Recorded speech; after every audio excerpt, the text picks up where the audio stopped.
+1 പ്രവേശനത്തിലുള്ള 2 അലോട്ട്മെന്റുകളാണ് ഇപ്പോൾ പൂർത്തിയായത്. സീറ്റുകളുടെ കുറവ് പരിഹരിക്കാനുള്ള ആദ്യ നടപടിയായി 20% സീറ്റുകൾ സർക്കാർ വർദ്ധിപ്പിച്ചു. ഇതിലേക്കുള്ള പ്രവേശനത്തിനായി സപ്ലിമെന്ററി അലോട്ട്മെന്റിന് അപേക്ഷ ക്ഷണിച്ചു. അലോട്ട്മെന്റ് 23-ന് നടക്കും. എന്നാൽ ട്രാൻസ്ഫർ അലോട്ട്മെന്റ് ഇന്നലെ തന്നെ നടന്നു. ഒരു സ്കൂളിൽ ഹ്യൂമാനിറ്റീസ് കൊമേഴ്സ് ഗ്രൂപ്പ് ലഭിച്ചവർക്ക് സയൻസ് ഗ്രൂപ്പിലേക്കും മറ്റും മാറാനുള്ള അലോട്ട്മെന്റാണ് ട്രാൻസ്ഫർ അലോട്ട്മെന്റ്. എന്നാൽ വർദ്ധിപ്പിച്ച 20% സീറ്റുകൾ കൂടി ട്രാൻസ്ഫർ അലോട്ട്മെന്റിൽ ഉൾപ്പെടുത്തിയതിനാൽ മിക്കവാറും എല്ലാ സ്കൂളുകളിലും അധിക സീറ്റുകൾ നികത്തപ്പെട്ടു.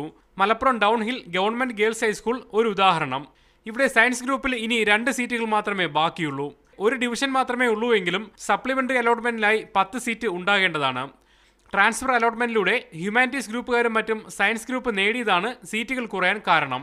അതേസമയം ഹ്യൂമാനിറ്റീസിലും മറ്റും സീറ്റുകൾ ഒഴിഞ്ഞുകിടക്കുകയും ചെയ്യും. അതായത് സപ്ലിമെന്ററി അലോട്ട്മെന്റ് കാത്തിരിക്കുന്ന ഉയർന്ന മാർക്കുള്ള കുട്ടികൾക്ക് ഇനി സയൻസ് ഗ്രൂപ്പ് കിട്ടില്ല. ഇത് ഒറ്റപ്പെട്ട സംഭവമല്ല. സംസ്ഥാനത്തുടനീളം ഇത്തരത്തിൽ സീറ്റ് നികത്തപ്പെട്ടിട്ടുണ്ട്. വലിയ രീതിയിലുള്ള റാങ്ക് അട്ടിമറിയാണ് ഇതിലൂടെ നടന്നിരിക്കുന്നത്. ട്രാൻസ്ഫർ അലോട്ട്മെന്റ് നേടിയവർ തിങ്കളാഴ്ചയാണ് പ്രവേശനം നേടേണ്ടത്. അതായത് അലോട്ട്മെന്റിലെ ഈ പ്രശ്നം പരിഹരിക്കാൻ സർക്കാർ മുന്നിൽ തിങ്കളാഴ്ച വരെ സമയമുണ്ടെന്ന് വ്യക്തം. മുഹമ്മദ് അസ്ലം, മീഡിയ 1, തിരുവനന്തപുരം.